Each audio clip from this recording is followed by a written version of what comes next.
여러분 안녕하십니까, 이갑식 장로입니다. 자, 여러분 오늘은 좀 특별한 시간을 가지고 보고 싶습니다. 우리가 교회에서 교회 생활하다 보면은 찬양이라는 것에 굉장히 가깝게 접하게 되는데요. 또 성가대도 있고 찬양팀도 있고 또 우리가 기도하는 가운데 찬양 부르기도 하고 또 집에서도 우리가 찬양을 부르기도 합니다. 자, 우리가 이렇게 찬양을 많이 부르고 많이 접하고 있지만 과연 찬양이 무엇인가? 찬양이 어떻게 우리 크리스찬 생활에 중요한가? 그리고 찬양에 여러 가지 요소들이 많습니다. 여러 가지 토픽들이 많은데 우리가 생각해 보지 못한 토픽들, 또 우리가 가지고 있던 질문들에 대한 여러 가지 토픽들에 대해서 오늘은 얘기를 나눠보고 싶은데요.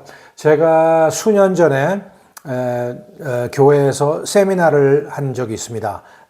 성가대와 찬양에 관계되는 분들을 모시고 찬양 세미나를 한 적이 있는데, 그때 제가 강의했던 내용을 여러분과 함께 쉐어하면서 또 찬양에 대해서 다시 한번 생각해보고 또 다시 한번 올바르게 이해를 하면서 올바른 찬양생활, 그리고 기쁜 찬양생활, 의미 있는 찬양생활을 하기를 바라는 의미에서 오늘 시간을 마련했습니다. 자, 여러분 강의를 들으시면서 은혜 받으시기 바랍니다. 감사합니다.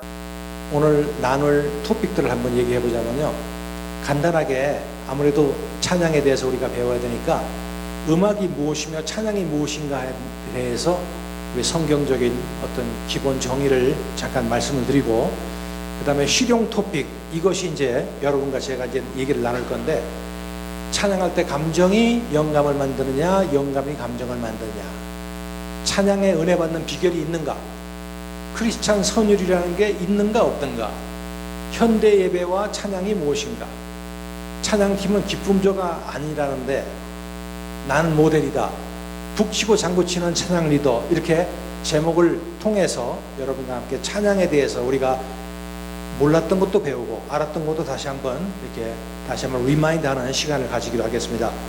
여러분 준비되셨습니까? 뭐 특별하게 많은 걸 바라지 마세요. 있는 거 가지고 얘기하는 거니까 우리가 서로 알기 위해서. 자, 첫 번째 이제 음악인데 음악의 기원을 우리가 알아야 되겠어요. 도대체 음악의 기원은 어디냐? 답은 뻔하지만은 한번 알아보겠습니다.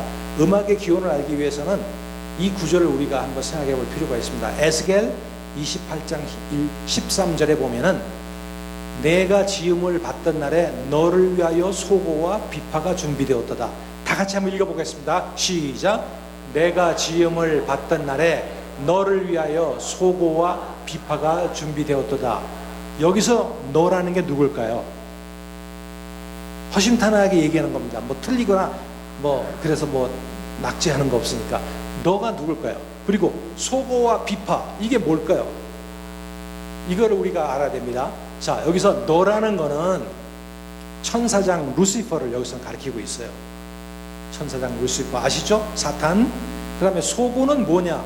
소고와 비파, 이거는 무슨 의미냐면은 음악적인 특수 탤런트를 얘기하는 겁니다. 그래서 하나님께서 처음 창조물을 만드실 때에 처음 창조물 안에 음악적인 특수 탤런트를 집어넣으셨다는 거예요. 이게 컴퓨터를 아시는 분은 컴퓨터 안에 펌웨어라고 그래가지고 컴퓨터가 망가지고 뭐하든 간에 다시 키면은 항시 그 안에 내재되어 있는 그 펌웨어, 마이크로 코드가 있어요. 그런 거나 마찬가지입니다. 그렇기 때문에 천사를 비롯해서 그 다음에 창조된 우리들 모두에게는 하나님께서 우리 안에 집어넣어둔 음악적인 특수 탤런트가 있다는 거예요. 그러면 특수 탤런트를 집어넣었을 때는 컴퓨터 만드는 사람이 컴퓨터에 마이크로 코드를 집어넣었을 때는 그 이유가 있을 거 아니에요. 무슨 기능이 있을 거 아니에요. 마찬가지예요. 우리들도 분명히 음악적인 특수 탤런트를 하나님께서 집어넣으셨으면 그 이유가 있습니다. 그거를 우리가 한번 알아보기를 원합니다. 자, 여러분, 이렇게 막강한 음악적인 파워를 가지고 있는 루시퍼, 사탄. 자, 그런데 여러분 잘 아시겠지만은 전 세계 헤비메탈 록 그룹들은 그를 영적인 지주로 삼고 있어요. 자, 여기에 관해서 이 세미나가 또 한 2시간가량 있지만 그건 할 수가 없고, 여러분들 이 음악이 아주 능력이 있고 오묘한 그런 신비로운 면이 있습니다. 자, 여러분 헤비메탈, 예를 들어서 여러분들 아시는지 레인보우라는 헤비메탈 아세요? 이게 이제 시초가 되는데 이게 굉장히 중요합니다. 제가 좀 더 설명드릴게요. Heaven and Hell이라는 그룹도 있고, Black Sabbath라고 들어보셨죠? 공연할 때 까마귀 잘라가지고 피를 마시는 그룹, Elf라는 그룹도 있고요. Kiss, 이게 뜻이 무엇이냐 그러면 Knights in Satan's Service, 사탄을 숭배하는 기사들, 이런 뜻이에요. 아주 노골적입니다. 아지 아스본 있죠. 여러분 잘 아시죠? 아주 악마 숭배자. AC/DC 얘기는 들어봤지만 이게 무슨 뜻이냐면 Antichrist, Devil's Child, 그런 뜻입니다. 자, 이들의 공통점은 루시퍼 숭배를 통해서 음악적 특수 능력을 가질 수 있음을 안 사람들이에요. 나쁜 사람들이지만은 음악적인 특수 능력을 이 사람들은 알았어요. 그래서 루시퍼를 숭배함으로써 인간으로서는 영감을 받을 수 없는 거를 루시퍼를 통해 가지고 음악적인 영감을 받는 거예요. 1970년도 말에 월마트에서 다음과 같은 실험을 했습니다. 뭐냐면은 월마트 안에 어나운스먼트 있죠. 헬로 커스터머 하는 거 있죠. 거기서 광고를 할 때에 지직 소리가 나는데 그게 뭐냐면 백매스킹, 거꾸로 돌려가지고 무슨 말을 집어넣는 거 아니, 오늘 나는 초콜릿을 먹고 싶다, 나는 오늘 초콜릿을 먹고 싶다를 계속 집어넣었어요. 여러분들이 들을 때는 뭐냐면, 여러분은 안녕하십니까, 오늘은 뭐가 디스카운트 됩니다 라는 말만 들리지만 중간에 추추추 소리가 들리는데 그게 거꾸로 백매스킹을 했기 때문에 똑바로 돌리면 무슨 말이 들리는 거 아니? 나는 오늘 초콜릿을 먹고 싶다, 나는 오늘 초콜릿을 먹고 싶다를 들려준 거예요. 그런데 놀랍게도 일주일 사이에 초콜릿 매출이 15%가 늘었어요. 15%. 그러니까 이게 뭘 말하냐면은 우리의 뇌는 정말 무궁무진한 거예요. 우리 잠재. 그 속에 음악이라는 데이터가 들어갑니다. 우리는 그 데이터를 소화할 수 없지만은 이 하나님이 주신 뇌는 거꾸로건 앞으로건 뒤로건 간에 일단 들어가면은 이상하게 작동을 해요. 그래서 그것이 우리 잠재 속에서 서제션 하는 거예요. 나는 초콜릿 먹고 싶다, 초콜릿 먹고 싶다. 그래도 가다가 갑자기 초콜릿 먹고 싶어가지고 초콜릿 있는 아일에 사람들이 우르르 모여가지고 초콜릿이 15%나 올랐다는 거예요. 그리고 덴버에 있는 뭐 대학인데 제가 까먹었는데 1980년대 다음과 같은 실험을 했습니다. 이런 큰 룸에다가 화초를 하나 둘 셋 넷 정도 놓고서 하나는 물을 주고 물을 안 주고 뭐 각종 그 변수가 있고요. 마지막 한쪽에다가는 세퍼레이트 룸에다가 화초를 주고서 음악을 틀어줬어요. 클래식 음악을. 결과가 어떻게 됐겠습니까? 클래식 음악 틀어준 화초는 아주 풍성하게 자랐고 나머지는 그 바로 밑에 자라는, 그게 실제로 신문에 났었어요. 자, 이것만 보더라도 우리는 더 이상 얘기하진 않았지만 음악이라는 것이 얼마나 무궁무진한 그 잠재력과 능력이 있는가를 여러분들 아시겠죠? 그러니까 그 음악을 가지고 우리가 하나님을 찬양하고 그 음악을 가지고 성도들의 마음을 감동을 줘야 하는 우리 찬양대 찬양팀은 진짜 굉장한 사명감이 있는 거예요. 조금만 잘못하면은 큰일 나고 사용을 할 줄을 모르면은 효과가 없고, 그렇죠? 자, 그래서 이제 오늘 우리 찬양에 대해서 알아보기를 원하는데, 자, 다시 한번 말해보자면은 음악의 기원은 누굽니까? 창조주 하나님이라는 거 우리가 이제 알았습니다. 다 아시겠지만은 음악은 하나님께서 특별한 목적을 가지고 창조물 속에 함께 넣어서 창조하신 거예요. 그러니까 우리가 창조될 때 우리 마음속에는 이미 하나님을 뭐를 통해서? 이 음악, 찬양을 통해서 찬양하게끔 만들어진 겁니다. 근데 우리는 이제 그거를 도구로서 쓰임을 받아가지고 특수적인 사명, 작전을 지금 펼치고 있는 거죠. 그러면 음악의 창조 목적은 무엇일까요? 아까 얘기했지만은 음악 또는 찬양의 창조 목적은 우리가 잘 아는 이사야 43장 21절에 보면은 이 백성은 내가 나를 위하여 지었나니 나를 찬송하게 하려 함이라. 그러니까 목적이 벌써 나와 있는 거예요. 찬양을 통해서 하느님께서는 찬양을 받으시길 원하는 거예요. 우리가 찬양을 통해서 영광 받으시길 원하는 겁니다. 자, 그래서 찬양으로 하나님께 영광 돌리는 것, 그게 목적 중에 하나고, 두 번째는 하나님의 뜻을 피조 세계에 전하는 것이에요. 자, 1번은 우리가 다 알고 있어요. 1번은 우리가 찬양을 통해서 하나님께 영광 돌리는 건 여러분들 다 아실 거예요. 그런데 두 번째는 잘 모르시는 분들이 있어요. 우리는 어떤 또 사명이 있는 거 아니에요? 음악, 찬양을 통해서 하나님의 뜻을 피조 세계에 전하는 것. 이게 무슨 뜻일까요? 이제 좀 이따가 이제 우리가 이걸 풀이가 되는데, 찬양은 두 가지가 뜻이 있다는 거예요. 교회의 기능 중에 기능은 두 가지 기능이 있잖아요. 하나는 수직적 기능과 수평적 기능. 수직적 기능은 예배입니다. 뭐냐면 내가 하나님한테 진실되게 하나님한테 예배드리는 것. 수평적은 우리끼리의 그 친교, relationship, 불쌍한 사람들 도와주고 우리의 봉사하고 하는 것, 수평적.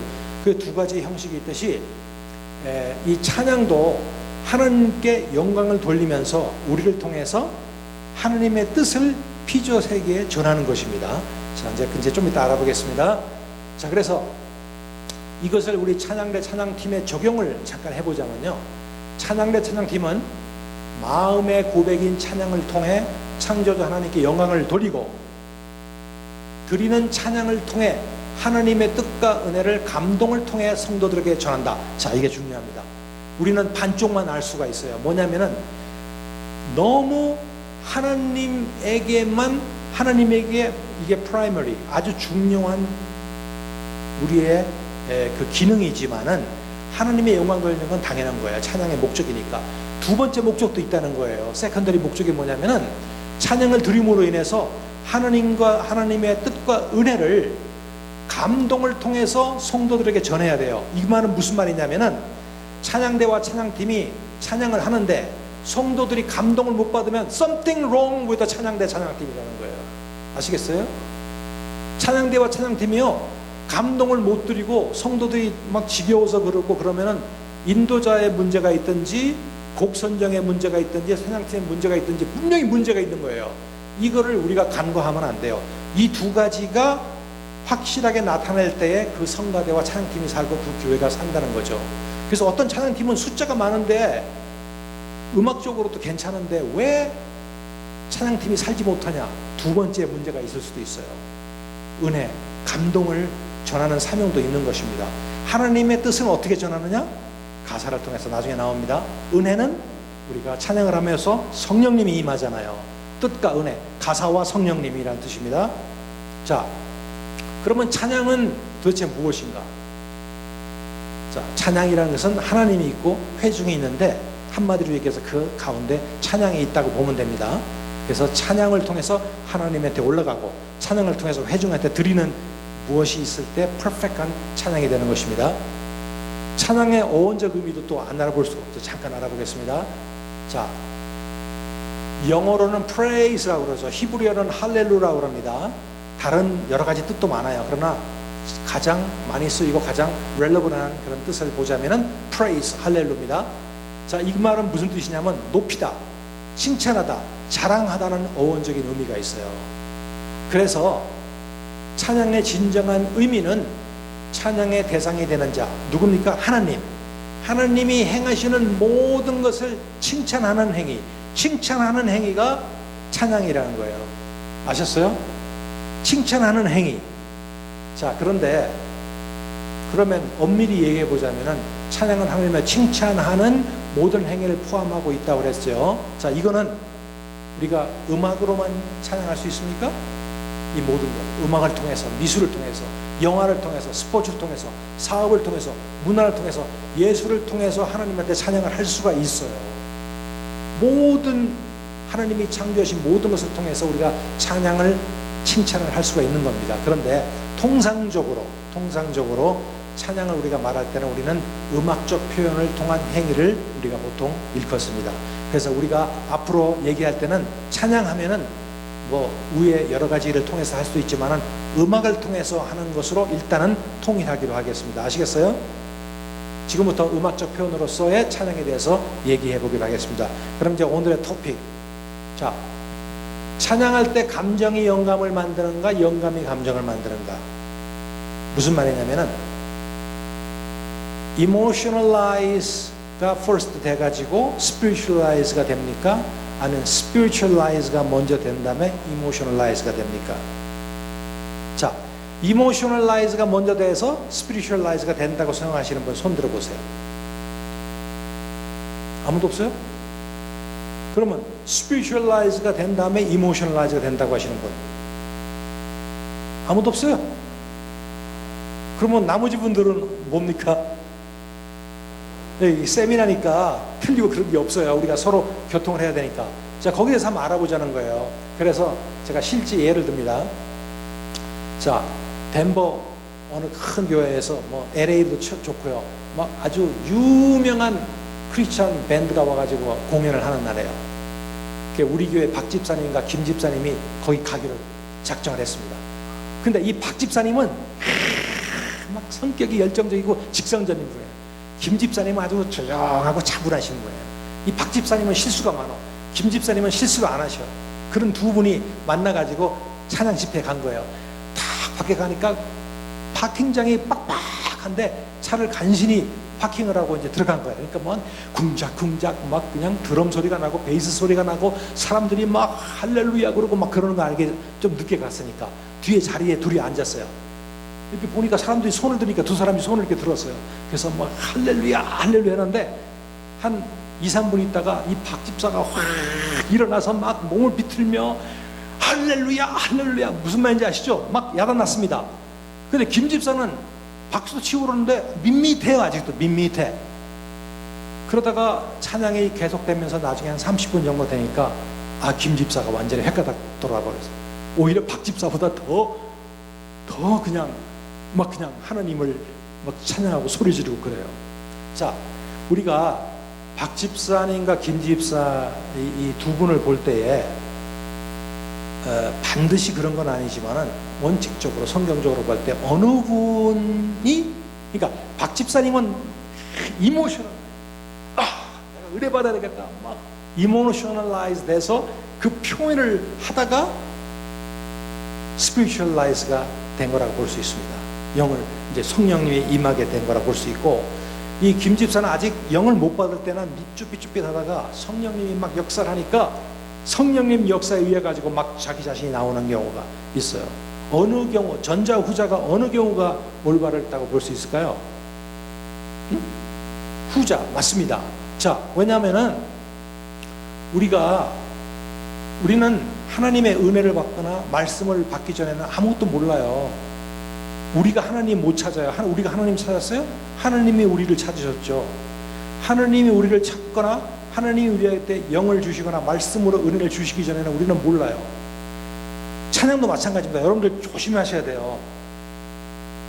집회하는데 가가지고 막 그냥 소리치고 그래가지고 영을 받으려고 노력을 하는 사람 보면 불쌍한 사람이에요. 사실은 뭐 그러다가 또 영을 받는 수도 있겠죠. 그러나 그게 아닙니다. 내가 정말 하나님한테 가서 난 뭐 감정이 쭈삣쭈삣해도 앉아서 찬양하는 가운데 좀 이따 나오겠지만 그 은혜를 받는 순간에 내가 전에 하지 못하던 과감한 행동이 나오기도 하고 대담한 행동이 나오기도 해요. 이게 올바른 방식이에요. 그러니까 한 걸음 더 나가자면 여러분들 조심스럽게 얘기하지만 방언이라는 거 있잖아요. 제가 1981년도에 방언을 받았어요. 대학교 때. 근데 너무나 크게 받았어요. 나는 내가 미친 줄 알았어요. 방언을 새벽 기도에 이렇게 기도를 하는데 나는 누가 처음에 옆에서 누가 하는 줄 알았어요. 내가 이상한 소리를 하고 있는 거예요. 내가 창피해가지고 입을 닫으려고 하면 입이 안 닫혀요. 손으로 막아도 안 맞아요. 자기가 막 나오는 거예요. 걷잡을 수 없이 나오는 거예요. 자, 그래서 은혜를 받았습니다. 그 다음 주에 가가지고 그때 은혜 생각하고 방언해야지 하니까 되겠어요? 안 되겠어요? 안 돼요. 그런데 이상한 게 있어요. 내가 방언 받았는데 방언 내가 해야지. 노력을 막 해봤어요. 그러니까 막 비슷하게 소리 내봤어요. 남이 볼 때는 방언하는 것 같아요. 방언이 하는 것 같아요. 근데 안 돼요. 내가 알죠. 그게 진짜 방언이 아니라는 걸. 내가 흉내를 낼 수 있어요. 여러분들 앞에 내가 방언 막 이상하게 흉내내가지고 방언이라고 느낄 수 있게끔 방언 흉내 낼 수 있어요. 그리고 한국에 가면은 죄송합니다만 목사님 되기 전에 방언 가르치는 데도 많아요. 자, 이게 뭐를 말하냐면요, 내가 어느 집회에 가지고 앉자마자 방언을 내가 마음대로 할 수 있다면은 이것은 뭐를 말하냐면은 내가 성령님을 마음대로 컨트롤할 수 있다는 거예요. 성령님이 나를 컨트롤하는 거예요? 내가 성령님 컨트롤하는 거예요? 성령님이 나를 컨트롤하면 내가 견딜 수 없어가지고 나오는 것이 방언이지, 내가 방언을 해야 되겠다 해가지고 성령님 내 영이 들어오십시오 해가지고 이게 될까요? 제가 말씀드린 이유는 찬양에 비유하기 위해서 그런 겁니다. 찬양도 마찬가지예요. 내가 막 은혜 받기 위해서 찬양 이렇게 해가지고 은혜 받는 것이 사실은 원칙이 아니에요. 조금 후에 나오겠지만 두 번째 방법을 통해서 찬양을 할 때에 하나님의 영이 나한테 임하면 그때부터는 무조건 마음대로 하도 괜찮은 거예요. 그냥 하나님의 영이 인도하시니까. 그래서 여러분 첫 번째 케이스에서는 자, 우리가 emotionalize 되기 전에 spiritualize 돼야 되고 spiritualize 되기 전에 spiritualize 된 다음에 emotionalize가 된다는 것을 여러분들 확실히 알아두시고요. 그리고 제가 LA에 있을 때 그 뉴송 처치라고 해가지고 젊은이들만 모이는 처치가 있어요. 얼바인에. 거기 한 6개월 다녔어요. 도대체 어떤 젊은이들은 어떻게 하나 90%가 한국인 2세들, 한 80%가, 그리고 나머지 20%가 중국, 필리핀, 베트남, 그리고 미국 사람들 모여요. 근데 보면은 뮤지컬리 탤런트 받은 사람들이 많아요. 밴드들 보면은. 그런데 이 친구들은 내가 딱 보면은요, 영을 받아서 하는 것이 아니라 자기 감정에 의해서 하는 거예요. 젊은 사람들이니까 뭘 알겠어요. 믿음이 없는 사람들이 드럼 치는 거 속세에서 하는 거 똑같아요. 이모셔널하게 돼가지고 자기 쇼오프 하는 거예요. 그러다가 스피리추얼라이즈 받는 사람도 있겠죠. 그렇지만 제가 말씀드리는 거는 바로 그 문제 때문에 찬양 예배 praise and worship의 리더는 반드시 목사님이나 영을 받은 사람이 해야 된다는 게 바로 그겁니다. 안 그러면은 저기 술집에 가서 이 기타 치고 드럼 치는 사람 불러오면요, 테크니컬리 우리가 하는 것보다 1000배만배 낫게 해요. 근데 거기 영이 있습니까? 아니죠. 기타 하나 들고 형편없어도 똑바로 월십에 대해서 아는 목사님이 앞에서 우리 김성식 목사님 인도할 때 은혜 받잖아요. 바로 그거예요. 그러면 은혜 받는 거예요. 왜냐하면 그분은 은혜를 생각하고 은혜 세션을 만드는 거니까. 그래서 이거는 여러분들도 굉장히 주의 깊게 알아두셔야 될 첫 번째 토픽입니다. 자, 두 번째, 찬양의 은혜 받는 비결. 이제 이거를 우선 얘기해야 되겠어요. 조금 전에 말씀드렸죠. 이거를 먼저 하면은 은혜를 받으면은 자기 막 그 다음에 감정이 나오는 거예요. 도대체 찬양의 은혜 받는 비결이 뭘까요? 뭘까요, 여러분들? 제가 81년도부터 찬양하고 성가대를 했는데 이거를 거의 최근에 알았다면 거짓말이지만 아주 시간이 걸린 다음에 알았어요. 뭐냐면은 있어요. 은혜 받는 비결. 자, 여러분 질문. 경배와 찬양 인도자들이 왜 멘트를 하는 걸까요? 자, 처음부터 하겠습니다. 좀 빨리 하겠습니다. 그런 멘트도 있지만 제가 말하는 멘트는 찬양의 가사를 저도 인도할 때 그러잖아요. 모든 상황 속에서 제가 말하잖아요. 주는 너의 큰 상급 얘기하잖아요. 그 이유가 뭘까요? 그렇게 말하는 이유가 세션을 스무드하게 이끌기 위해서, 이상한 적막감을 말로 메꾸기 위해서? 아니에요. 찬양과 경배, 이거 프로페셔널 코스에 가면 이거 분명히 가르칩니다. 여러분들은 그 코스 안 가봐서 그렇죠. 뭘까요? 멘트 역할이 뭘까요? 찬양 인도자가 가사를 멘트할 때는요, 무슨 말이냐면은 바로 그 가사에, 지금 멘트하는 가사에 집중하고 가사를 생각하고 그 가사로 자신을 고백하라는 거예요. 그래서 제가 가끔가다 그러잖아요. 여러분들 가사를 생각하라고. 바로 저런 말입니다. 포커스하고 메디테이트하고 컨페스하라는 거예요. 이것은 우리가 목사님이 설교할 때 우리가 아멘 하는 거 있죠. 그 아멘을 유도하는 것과 동일한 그런 맥락입니다. 아멘이라는 것은 so be it truly, 그러할지다 하고 내가 거기에 혼합이 되는 거잖아요. 마찬가지예요. 가사를 우리가 볼 때에 그 가사 속에 우리가 들어가는 거예요. 그러면은 분명히 찬양이 달라집니다. 여러분들 솔직히 속으로 한번 고백해 보세요. 내가 찬양을 할 때, 오늘도 찬양할 때 과연 가사를 하나하나 오목조목 가사를 생각하면서 그 뜻이 무엇인가 생각하면서 찬양하신 분 있어요? 거의 없을 거예요. 진짜예요. 근데 오늘서부터는, 다음서부터는 분명히 이걸 바꿔보세요. 은혜 받습니다. 왜냐하면 가사는 하나님의 말씀이잖아요. 하나님의 역사는요, 말씀을 통해서 하는 것이 가장 파워풀해요. 어느 교회에 부흥하는 거 보면요, 모든 교회 100% 개런티, 100% 부흥하는 교회는요, 찬양 프로그램이 좋다, 어린애 프로그램이 좋다 그러지만요, 가만히 조사해 보면요, 말씀이 진짜 좋기 때문에 그런 거예요. 말씀이 나쁜 교회는요, 찬양 프로그램 무슨 프로그램 아무리 있어도 발전할 수가 없어요. 잠깐 반짝반짝하죠. 그래서 말씀이 중요한데 그 말씀이 가사니까 그 가사를 집중하고 생각하고 고백하자는 말입니다. 그러므로 찬양할 때는 가사 속에 내 마음을 들어가게 하게 되고, 그래서 올려지는 찬양 속에 나의 신앙 고백이 담기게 되고, 신앙 고백은 하나님으로부터의 어텐션 게러예요. 하나님이 고개를 돌리신다고요. 고개를 돌리시면은 하나님의 은혜가 임하게 되는 것이라는 겁니다. 자, 그래서 오늘 이제 시간이 없으니까 그런데 보세요. 주를 위한 곳에 예배하는 자들 중에 그가 찾는 이 없어 할 때 제가 가끔가다 그러잖아요. 그 한 사람 그 예배자. 그러면은 저 인도자가 왜 그 스무스하게 하기 위해서 그러나 그게 아니죠. 제가 그 한 사람 그 예배자 할 때는 그게 나를 얘기하는 거구나. 그 한 사람 그 예배자. 그렇게 생각하시라는 거예요. 그러면은 은혜가 온다는 거예요. 거짓말인가? 다음 주부터 한번 해보세요. 아시겠습니까, 여러분? 가사 굉장히 중요합니다. 고개 끄덕끄덕 하시는 분도 없고 그냥 가만히 계신데 어쨌든 이해하는 걸로 하겠습니다. 자, 그래서 좋은 목소리 좋죠. 많은 청중들 찬양의 은혜 받을 수 있어요. 프로 같은 연주 좋습니다. 컬러풀한 조명, 저기 힐송 철시 가보세요.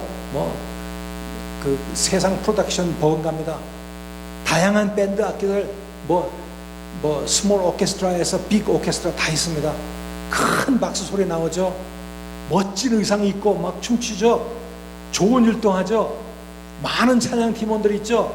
화려한 무대 장치 있죠. 이런 것이 찬양의 은혜 받는 인자들입니까? 아닙니다. 진정한 찬양의 은혜는 가사에 집중할 때 임재한다. 여러분들 분명히 기억하시기 바랍니다. 그 다음 토픽. 자, 이게 중요한 토픽입니다. 제가 물어보겠어요. 여러분들 좀 참여해 주세요. Yes, no. 크리스찬 선율. 크리스찬 선율이라는 게 있다, 없다. 크리스찬 선율이라는 게 있다고 생각하시는 분. 오케이. 자, 크리스찬 선율이라는 건 없다고 생각하시는 분. 이거는 압도적으로 크리스찬 선율이 있다는 게 맞네요. 그래서 제가 이 토픽을 나눈 거예요. 결론부터 말씀드릴게요. 크리스찬 선율은 없어요. 왜 없는가 지금 설명드릴 테니까 잘 보세요.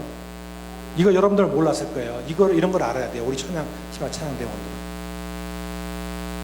자, 정 집사님이 저한테 와가지고 이장로님, 내가 차를 타고 왔다 갔다 하는데 좀 이렇게 크리스찬 음악을 들으려고 하는데 크리스찬 그 곡을 좀 녹음해 주세요. 그래서 아니, 크리스찬 곡이 장르가 많은데요. 어떤 곡? 보사노바 해드릴까요? 셔플 해드릴까요? 재즈 해드릴까요? 재즈? 재즈가 무슨 크리스찬 음악이에요? 그게 상스럽게 그게 색소폰 부부부 그게 무슨 크리스찬 음악이에요? 보사노바 그거 힙합하고 하는 거 그게 크리스찬 음악이에요? 그거 말고 진짜 크리스찬 음악을 녹음해달라고요. 저한테 그러셨어요. 그래서 제가 이제 설명을 해드렸는데 실제로 있었던 일이에요. 보스턴에서. 자, 크리스찬 선율이나 리듬이라는 게 있을까요? 만일 있다면은 잘 들으세요. 시끄럽지 않고 조용한 곡이 크리스찬 곡입니까? 그러나 세상 음악에는 우리 크리스찬 음악보다 더 조용하고 더 감미로운 곡들이 많이 있어요. 그러면은 리듬이 복잡하지 않고 단순하고 깔끔하게 크리스찬 곡입니까? 천만에. 반복적으로 부르는 사이비 종교음악, 각 나라 민요들, 심지어 어린아이들이 부르는 동요들은 훨씬 리듬이 단순한 게 많습니다. 그렇다고 해서 크리스찬 곡은 아니잖아요. 그러면은 무언가 명상에 잠기게 하는 차분한 것이 크리스찬 곡입니까? 여러분, 영혼을 조금씩 마비시키는 뉴에이지 음악은요, 우리 마음을 차분하게 하고 평온한 명상에 잠기게 합니다. 그게 크리스찬 선율이에요? 크리스찬 음악이에요? 아니죠. 자, 그럼 도대체 뭐예요? 결론적으로 얘기해 보자면은 크리스찬 가사는 있습니다. 제가 그래서 가사를 먼저 얘기한 거예요. 크리스찬 가사는 있지만 크리스찬 선율 리듬이라는 것은 지극히 개인적인 선호에 의해서 만들어진 편견이라고 할 수 있어요. 내가 뽕짝을 좋아하면 뽕짝만 찾게 돼 있어요. 내가 클래식을 좋아하면 클래식만 찾게 돼 있어요. 내가 힙합을 좋아하면 힙합을 찾게 돼 있는데, 이 정 집사님은 40년 50년 동안 찬송가만 불러서 찬송가만이 크리스찬 선율이라고 알고 있는 거예요. 여러분들 무슨 말인지 아시겠습니까? 자, 보세요. 우리는 찬송가를 교회 음악의 정통적 선율로 생각하고 있죠. 그래요, 안 그래요? 찬송가가 정통이죠. 알아보자고요. 그러면 만일 어느 작곡가가 외국 국가를 빌어다가 가사만 바꿔서 찬송가라고 한다면 불경한 거가 되겠죠. 어떻게 남의 나라 애국가에다가, 우리나라도 예를 들어서 뭐 동해물과 백두산에를 하나님이 우리들을 이토록 사랑하사 하면은 이게 뭐냐, 그게 나올 거 아니에요. 가사는 좋지만은 이걸 한번 얘기해보자 이겁니다. 우리가 부르는 찬송가 77장 전능의 하나님 왕 되신 주님, 우리가 부르는 79장 피난처에 있으니 환난당한 자, 시온성과 같은 교회, 이게 뭡니까? 러시아 국가, 영국 국가, 독일 국가예요. 애국가예요. 그 다음에 우리가 잘 부르는 찬송가 만복의 군원 하나님, 오 거룩하신 주님, 내 진정 사모하는 십자가 군병들아, 하늘 가는 밝은 빛, 이게 뭡니까? 프랑스 가요? 독일 가요? 미국 가요? 미국가에서 따온 거예요. 이 크리스찬 선율이라고 할 수 없는데 왜 찬송가가 됩니까? 찬송가라면 정통이라며. 그 정통이 가요에서 빌려온 건데요. 그러면은 그 밖에 찬송가 40장은 스웨덴 민요예요. 주 하나님 지으신. 찬송가 48장 독일 민요예요. 405 미국 민요 잘 아시죠? 338장 스코틀랜드 민요예요. 380 마게두가 싸울지라에는 미국 소방대원 행진곡입니다. 그걸 빌려온 거예요. 자, 그 밖에 그 다음에 한 가지 또 여러분들 아십니까? 아시는 분 몇 명인가 한번 봐야 되겠어요. 미국 연합장로교회 및 개혁장로교회 찬송가 346장과 229장은 무슨 선율일까요? 아시는 분? 미국 교회 찬송가. 아리랑 아라리오야 Christ the Son of God. 우리나라 아리랑을 빌려가지고 찬송가를 만들었어요. 아리랑을 어떻게 불경스럽게 크리스찬 선율이 있지? 자, 한국 아리랑인데 선율은 그냥 선율이에요. 아무리 선율이 좋고 차분하고 매력적이라도 그 선율에 크리스찬 메시지, 가사가 없으면 그 선율이 진정한 크리스찬 곡이 아니지. 모든 선율이 빠르거나 시끄럽거나 그렇다고 해가지고 그게 뭐 악마의 음악이라든지 그런 건 아니에요. 제가 말씀드린다는 거는 모든 선율, 시끄럽고 막 그냥 그런 것이 우리가 불러야 된다는 게 아니라 선율 위에 가사라는 거예요. 크리스찬 찬송가, 크리스찬 곡은 가사가 생명이라는 거예요. 그거를 제가 말씀드리는 거예요. 가사가 없으면 아무것도 안 해요. 그러나 힙합, 재즈, 보사노바, 클래식에도 크리스찬 가사가 들어오면 크리스찬 선율이 되는 거예요. 크리스찬 곡이 되는 거예요. 그거를 제가 말씀드리려고 하는 겁니다. 자, 선율과 리듬과 스타일이 내가 선호하는 그런 것이 아니라고 해서 무조건적인 배척은 성숙된 크리스찬의 태도가 아니며 우리 성가대원들, 찬양팀원들이 생각을 좀 해봐야 돼요. 그래서 저도 성가 그 찬양곡을 고를 때요, 여러분 잘 아시겠지만 어떨 때는 정통적인 바하의 바로크 음악을 고를 때도 있고, 어떨 때는 요새 리드미컬하게 당신은 사랑받기 위해 현대 선율을 하잖아요. 그게 뭐 something wrong입니까? 가사가 생명인데 가사가 좋고 그렇다고 해가지고 제가 막 난잡한 선율을 고르겠어요? 안 고르죠. 상식 범위 안에서 얘기하는 거죠.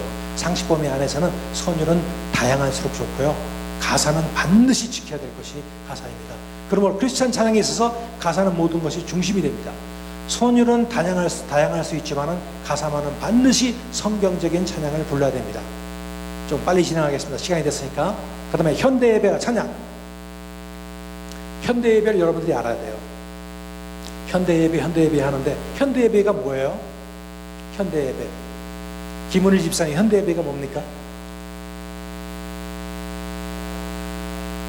찬양이 많은 거. 그것도 될 수가 있어요. 현대 예배. 자, 우리가 현대 예배 지금 드리고 있고 하고 있는데 그거를 우리가 좀 알아야 될 거 아니에요. 찬양대 찬양팀이. 그렇죠? 자, 현대 예배를 contemporary worship이라고 그러는데 좀 이따 설명하겠지만 이거를 동의어로 뭐라고 쓰냐면은 open worship이라고도 쓰죠. 들어보셨죠? 자, 그런데 이때 contemporary 하는 거는 스타일을 얘기해요. 스타일. contemporary style. open 스타일입니다. 스타일. 우리는 열린 예배를 왜 원하는 걸까? 여러 가지 질문을 해봅니다. 같은 형식에서 바꾸기 쉽기 때문입니까? 아니면 현대에 걸맞는 예배를 원하기 때문입니까? 성장이 멈춘 듯한 교회에 열린 예배로 활로를 찾아보기 때문입니까? 젊은 청년들 때문입니까? 문화적 현대 예배를 드리기 때문입니까? 모든 교회가 열린 교회를 시도하고 있기 때문에 우리도 한번 해보고 싶기 때문입니까? 이 중에 답이 있을지도 몰라요. 조금 전 그 목적들은 사실상 틀린 얘기는 안 해요. 그러나 그 목적들이 primary, 가장 우선적인 목적은 아니에요. secondary, 부가적인 목적으로는 적당합니다. 그러면 오픈 월십 하는 가장 큰 목적은 알기 위해서는 오픈 월십의 시작을 알아야 합니다. 저기 왼쪽에 계신 분이 누굽니까? 오른쪽에 계신 분이 누굽니까? 아시는 분? 자, 시카고에 있는 윌러 크릭 처치의 빌 하이벨스 목사님, 오른쪽은 여러분 잘 아시는 릭 워런 목사님입니다. 이 두 분이 구도자 예배, Seekers Worship이 알려주면서 한국에서는 구도자 예배하니까 좀 용어가 어색하니까 바꿔가지고 오픈 월십이라고 해가지고 지금의 오픈 월십이 알려진 겁니다. 그래서 이 열린 예배 가장 중요한 초점은 불신자예요. Seeker. 밖에서 안으로 들어와서 진리를 seek하는 사람들. 그래서 불신자 중에서도 주의 대상은 청년들이었고요. 수많은 현대교회들이 청년들을 놓치고 있었던 가장 큰 이유는 문화적인 차이와 장벽들 때문이었어요. 이건 사실입니다. 왜냐하면 여러분들 보세요. 젊은이 사춘기 애들 데리고 와가지고 자, 찬송가자, 찬송합시다 해보세요. 보고는 그래요. 근데 갑자기 쿵쿵떡떡쿵쿵 나오잖아요. 힙합이 나오잖아요. 얘들이 어텐션 깨러 하는 거예요. 이게 움직이는 거예요. 어떡합니까? 걔들 본능이 그런데. 그래서 본능이 그런 거를 우리한테 억지로 끌어들이지 말고 우리가 나가서 걔들을 포용하자 해가지고 만든 것이 바로 이 오픈 월십이에요. 결론적으로 열린 예배의 가장 주된 목적은 불신자 전도에 있습니다. 좋은 목적이죠. 그런데 열린 예배를 불신자들을 위해서 실행을 해보니까 아니 기존의 성도님들도 좋아하고 긍정적인 효과가 있어요. 그래서 열린 예배가 부흥한 거예요. 원래는 이게 특수 목적으로 사용한 건데 사용해보니까 여러분들도 좋아하시더라고요. 그래서 열린 예배를 하게 된 거예요. 그래서 교회 실정에 맞게 수정보완대에서 지금의 열린 예배 혹은 현대 예배로 호응을 받게 되는 것입니다. 그리고 세계적인 유명한 영성 훈련가 피터 와그너, 이분이 사도, 신사도 이런 좀 이단적인 것만 아니면 참 훌륭하신 풀러에서 유명하신 이분 때문에 풀러가 살았다고도 말할 수도 있는데 유명하신 분인데 어쨌든 이분은 이 분야에 대해서 전문가예요. 이분이 말하시기를 현실적 감각이 있는 예배, 현실적 감각이 있는 예배. 우리가 현대에 사는데 옛날 1600년도, 1500년도에 드리던 예배를 고집하기보다는 현실적 감각이 있는 예배가 21세기 사도적 교회의 특징이다 이렇게 말씀하셨어요. 현실적 감각이 있는 예배가 무엇이냐? 클래식에서 현실적으로 옮겨지는 예배 분위기입니다. contextual. 이게 뭐냐면 중요한 건데 여러분 보세요. 어느 집에 불이 났는데 할머니가 아들이 죽었어요. 할머니가 아들을 내가 죽였다 그래가지고 경찰이 잡아갔어요. 자기가 죽였다 그러니까. 그래서 경찰이 잘한 거예요. 경찰이 뭐를 해야 되냐면 context. 앞뒤 문장을 연결해서 생각을 해야 되는 거예요. 그게 바로 contextual이에요. 그러니까 현실에 맞게끔 추리해서 해야 되는데 그거를 못 해가지고 무조건 그 말 자체만 생각해서 죽였다 그러니까 데려간 건데 잘못된 거 마찬가지로 현대 예배가 지금 주장하고 있는 것 중에 하나가 현실적 컨텍스트 위주로 되자. 그러니까 현재 현실을 무시하지 마자 이런 뜻입니다. 현대적인 문화에 접목되어 있는 예배 형태, 플러그인 워십이라도 부릅니다. 즉 뭐냐면은 플러그인이라는 것은 가전 악기들이 전기 플러그에 꽂혀 있는 것을 말하는데 예배 방법과 스타일이 일반 대중문화에 꽂혀 있는 것을 형상화합니다. 대중문화에 꽂혀 있어요. 그러니까 대중문화를 포용하고 그것을 이용하는 거예요. 그 속에 들어가는 것이 아니라. 현대 예배는 초문화적, 트랜스컬처럴, 그러니까 문화를 포용하는 거예요. 문화를 이렇게 어카모데이트 하는 겁니다. 어떤 문화든지 그 문화를 배타하는 것이 아니라 긍정적으로 받아들입니다. 교회가 처해 있는 세상 공동체를 이해하고 그 공동체에 속한 불신자들에게 초점을 맞추고 있습니다. 현대 예배 음악적 특징을 보면요, 형식보다는 기능을 더 추구합니다. formality보다는 functionality. 옛날에 음악이라는 것은 liturgy라고 해가지고 어느 예배 순서에도 음악적인 요소가 가미됐는데 지금은 그거보다 더 기능, 형식보다는 기능에 지금 더 집중을 하고 있죠. 즉 음악의 형식은 목적이 될 수 없으며 그 형식은 자유로워야 한다. 그 음악으로 인해 하나님이 찬양하고 불신자를 구원하는 기능이 효율적이라면 얼마든지 받아들일 수 있다라는 태도입니다.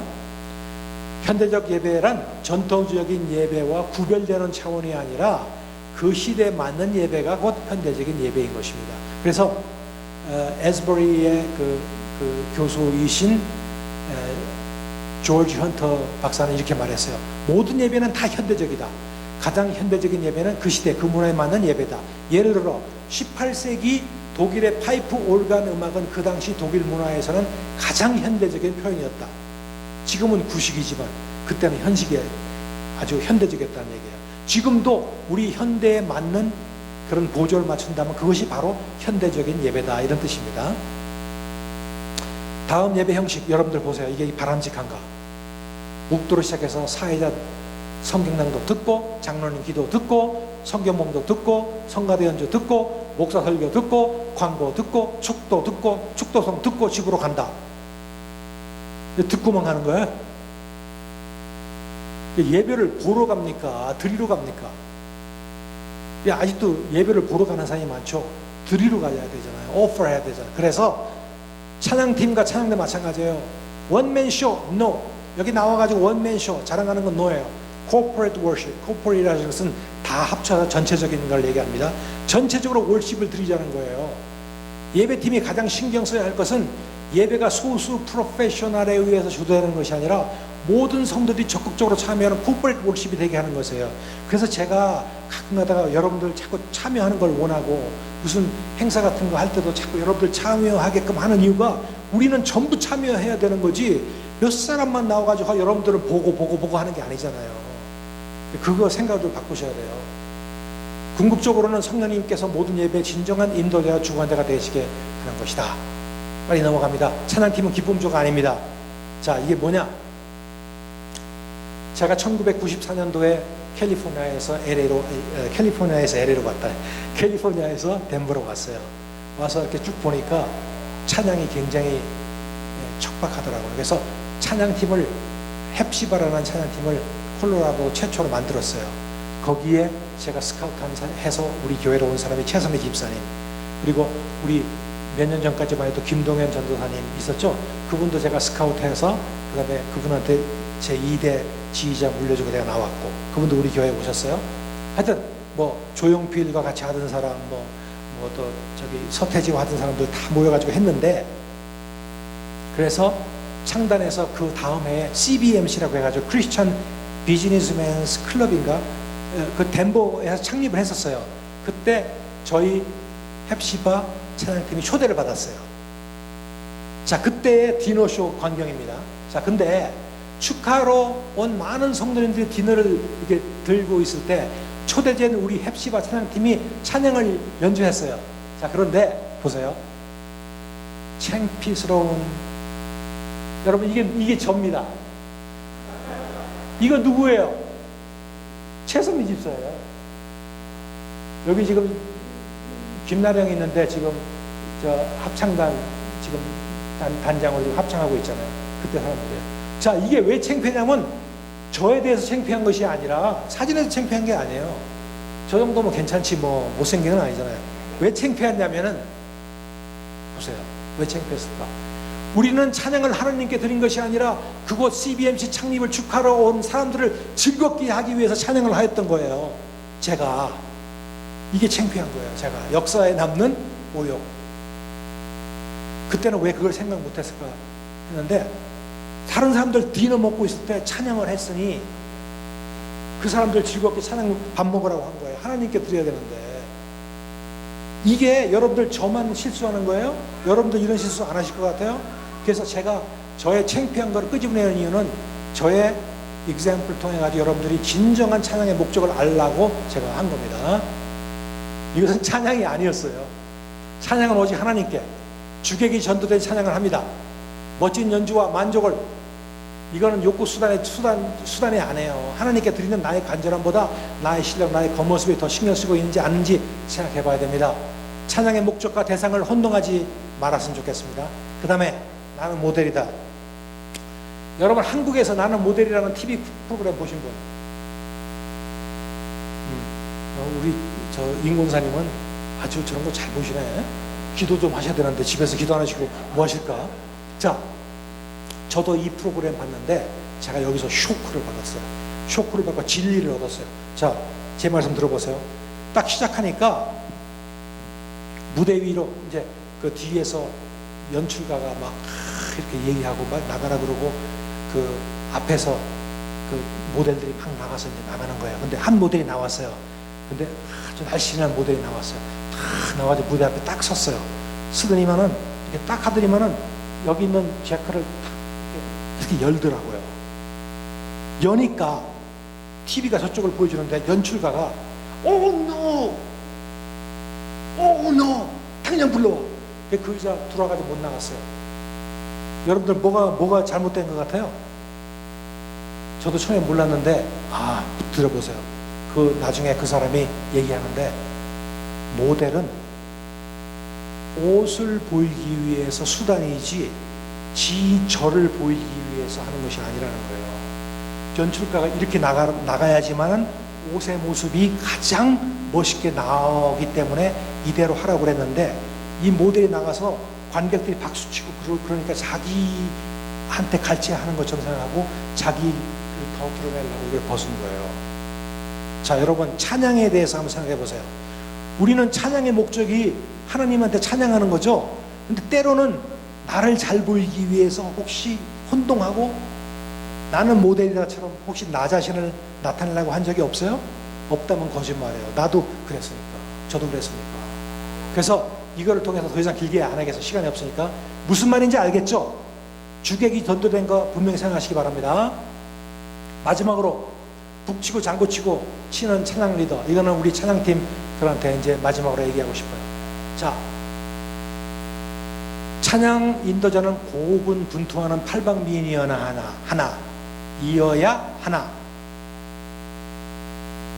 어느 시골 교회에 전도사님 한 분이 부임을 하셔서 찬양팀을 맡아서 인도하시게 됐습니다. 근데 보니까 피아노 반주자도 없고 기타 반주자도 없고 아무도 없어요.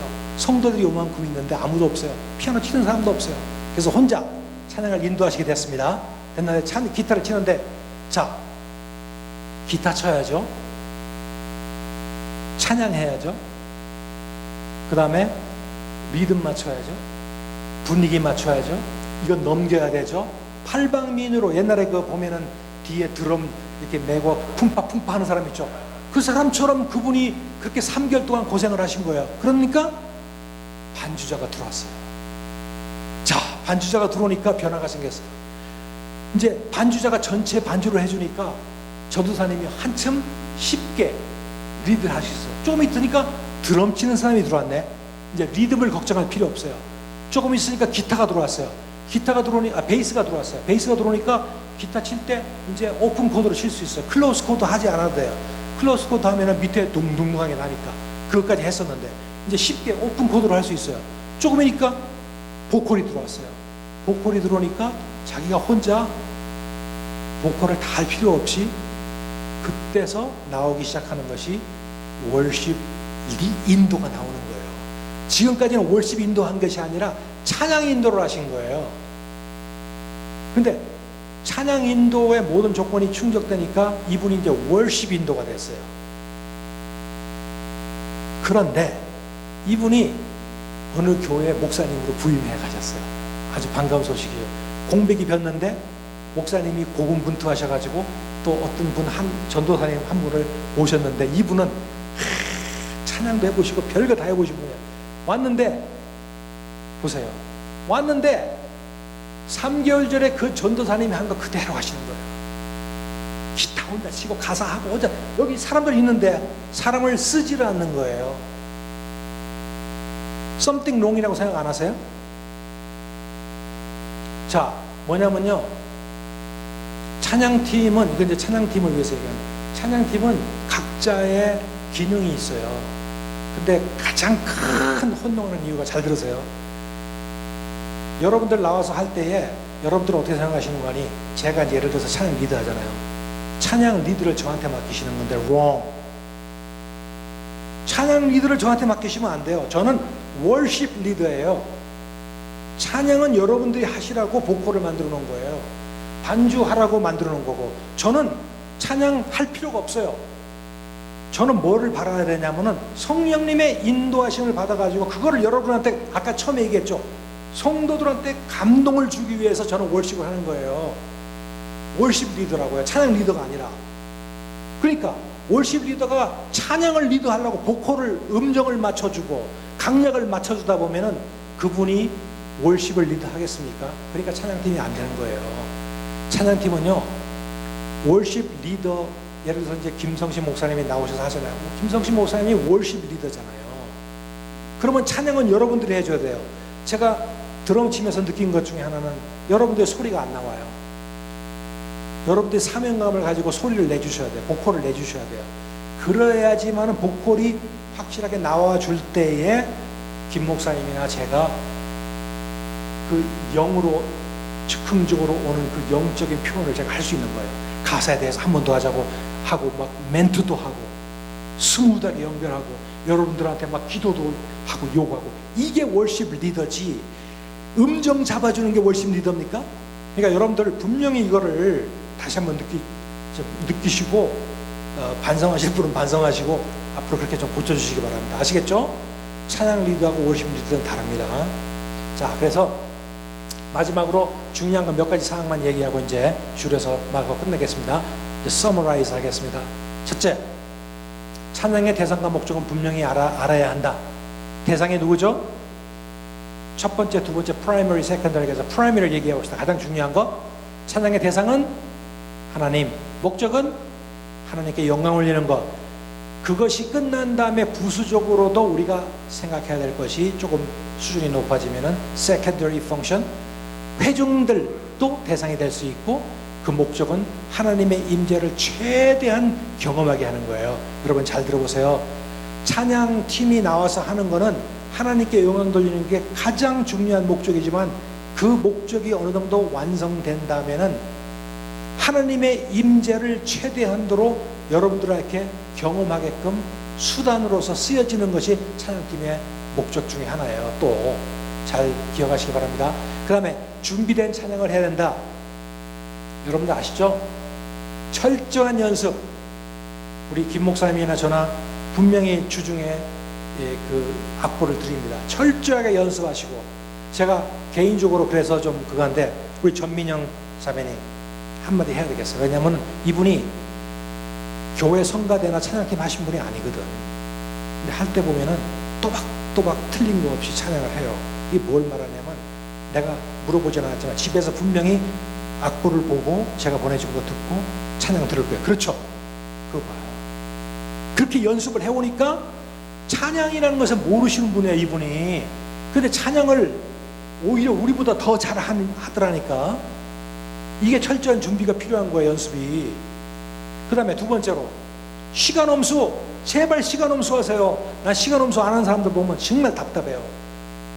아니, 하나님한테 찬양하러 은혜 받으러 가고 내가 은혜를 끼치기 위해서 가는데 시간 엄수 안 하고 10분 전에 5분 전에 하면 그게 됩니까? 그건 찬양팀으로서의 자격이 빵점에 없어요. 이런 분들은 참 정말 자각하셔야 돼요. 그 다음에 기도 없이 오시면 절대 안 됩니다. 기도하고 오세요. 세 가지 분명히 기억하시고, 팀업, 개인 플레이 아니에요. 팀 플레이입니다. 기억하시고, 인도자의 지시에 순종하고 성령님의 인도에 맡기라. 참 이게 잘 생각해 보세요. 인도자의 지시에 순종하고 성령님의 인도에 맡겨라. 자 보세요. 인도자가 지시하면 여러분들 어떻게 합니까? 하죠. 그러니까 인도자 때문에 내가 뭐를 해야 되고, 성령님이 인도하면 나는 갑니다. 글로 가면 돼요. 그리고 하고 가는 거예요. 하라는 대로 하고 오라는 대로 가면 그게 찬양이에요. 찬양 팀원들이 할 거예요. 찬양할 때 목사님, 장로님, 이거 좀 빠르게 하면 어떨까요? 늦게 하면 어떨까요? 물론 그것이 건설적인 의미에서 좋은 면도 있겠지만은, 목사님이나 이 앞에서 인도하시는 분이 분명히 그거를 준비하실 때 이런 자기 나름대로의 뭔가 있기 때문에 그걸 연출하는 거니까 거기에 순응하고 따라가 주시기 바랍니다. 세션 전체를 보는 인도자를 따르고 세션 결과를 책임지는 성령님을 믿으시면 끝나요. 그 다음에 청중을 의식하지 말고 하나님의 임재를 의식하라. 청중이 5명 없으면 에이 막 하고, 한 500명 모이면 이야 이거 잘 보여야지. 야 우리 잘하자. 실수하지 말자. 아니 그러면 3명 있으면 실수해도 돼요? 말이 안 되잖아요. 그게 아무 상관없이 하나님의 임재가 나의 프라이머리 골인데, 자 그거 잘 생각하시기 바랍니다. 나의 찬양을 통한 고백이 하나님과 교통되기를 사모하라. 나의 고백이 교통되는 거. 나의 고백은 뭐예요? 교통되려면 뭐예요? 아까 배웠죠? 어떻게 하라고? 가사. 처음부터 끝까지 가사 생각하세요. 무조건 가사예요. 자, 그 다음에 보컬과 악기 리더는 팀원들이, 월십 리더는 인도자가. 아까 조금 더 얘기했습니다. 여러분들 찬양과 악기, 곡 다 책임지세요. 월십 리더는 인도자가 기타 치실 필요도 없고 뭐 할 필요도 없어요. 이거 가사가 이거 노래 할 필요도 없어요. 월십만 리드하면 되는 거예요. 그 정도로. 그 다음에 인도자가 성령님의 인도로 월십을 리드하게끔 팀원들은 보컬과 악기 연주로 찬양 세션을 리드해 줘야 됩니다. 리더예요. 팀원이라고 생각하지 마세요. 리더라고 생각하세요. 찬양의 선율보다는 찬양의 가사. 아까 배웠죠? 선율은 찬양의 도구예요. 가사는 은혜의 지름길. 가사 없으면 끝납니다. 가사 생각하면 끝납니다. 찬양은. 그리고 마지막으로 이제 끝나겠습니다. 너무나 중요한 기도. 기도하고 시작해야 됩니다. 자, 이상 끝나겠습니다. 감사합니다. Oh Lord my God, when I in awesome wonder consider all the work thy hand has made, I see the stars, I hear the rolling thunder, thy power throughout the universe displayed. Then sings my soul, my Savior God, to thee. How great thou art, how great thou art. Then sings my soul, my Savior God, to thee. How great thou art,